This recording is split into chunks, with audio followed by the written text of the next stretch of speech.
नमस्कार जय जगन्नाथ मो झुनी किचन लाइफस्टाइल आपण मान स्वागत करुच्ची। आज है मदर्स डे। ए मदर्स डे रो मोर समस्त माँ मान मोर प्रणाम जनाऊँगी। आज मदर्स डे रे मो सासू को मो डेडिकेट करुच्ची। मो सासू आज मते गोटे रेसिपी शिखई जहाँकि है दुब घासर पतुआ। এই ରେସିପିଟି ବନେଇବା ଆଗରୁ ମୁଁ ଦୁବ ଘାସର ଉପକାରିତା ବିଷୟରେ ଆପଣମାନଙ୍କୁ କିଛି ଅଳ୍ପ କହୁଛି। ଦୁବ ଘାସ ରସ ଏବଂ ମହୁ ଯଦି ଆମେ ଗୋଟିଏ ଚାମଚ ମହୁ ଦୁବ ଘାସ ରସ 2 ଚାମଚ ଯଦି ଆମେ ପିଇବା ତେବେ ଆମର ପରିସ୍ରା ଇନଫେକ୍ସନ ଭଲ ହେବା संगे संगे आमर पाटिर जदि भी अल्सर होइतिबो कि घा होइतिबो ता मध्य भल हो जाइथाय। दुब घासर रसरे आमे जदि मुहरे आमे लगेबा महू टिके मिसेकी हळदी टिके मिसेकी जदि आम मुहरे जदि आमे लगेबा प्रतिदिन सकाळे तेबे आम मुहरे व्रण दाग कोनोसी भी दाग होना कहीं एही दुब रसरे ही भल हो जाइथाय। आसंतु आमे आज दुब घासर रेसिपीटी प्रस्तुत करिबा। एबे मो बाड़ी कौड़िया दुब घास नेली एठी रखिली जन्नी काटिली तापरे आलू काटिली तापरे दुब घास को मु टिक टिक कर देबी कहीं ना ग्राइंडिंग करबा को सहज होबो। सब छोट छोट काटी देली ग्राइंडिंग करिया पई सहज होबो ना सेति पई छोट छोट करी काटी देबी। एबे मु ताको दुब घास को मिक्सचर रे ग्राइंड कर देबी।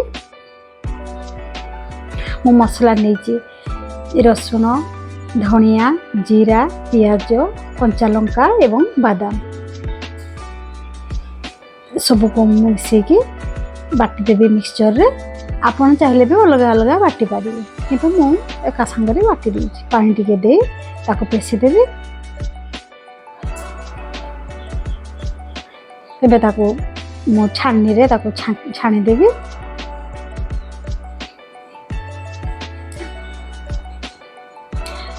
एको 2 थर आपण धोईकी भी करि पारिबे। बेसी पानी देबेनी अल्प पानी देकी ताको आउ थरे मध्य धोई देबे चकुटिकी तापरे चुपुड़ी देबे। एबे मु गैस लगेकी करी बसैली।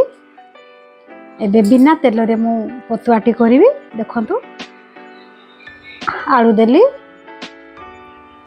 तापरे जन्नी की मु सब दे देबी। बिना तेल रे पतुआ कले देह पाई बहुत भलो। मु पतुआ प्राय मु बिना तेल रे ही करे कहीं ना देह पाई बहुत भलो। बिन तेल बिना खाइबाटा बहुत भलो आपण मान तो जानिचंती। सेथि पाई मु बिना तेल रे पतुआटी कले रखिथिली जो सब ढाली देबी से रस को। तापरे हळदी पकेबी तापरे लूण पकेबी तापरे मटर मिसेई दे ढाकुणी रे ढाकुणी देबी।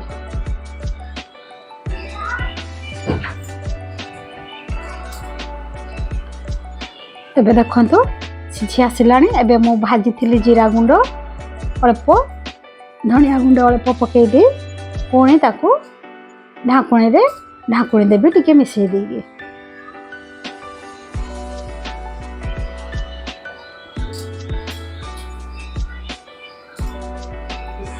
एबे देखंतु पानी पूरा हमर मरी गलानी पतुआर।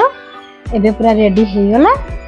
एबे ताकू टिके भलो करी आमे खुसुणी रे मिसेई दबा काहे ना पतुआ भली जेमति लागिबो ना पतुआ को आमे खुसुणी रे टिके एंति मिसेई दबा। देखंतु के सुंदर लुक। एबे गैस बंद करी आमे गोटे प्लेट रे पतुआ गुडी को काढी नबा।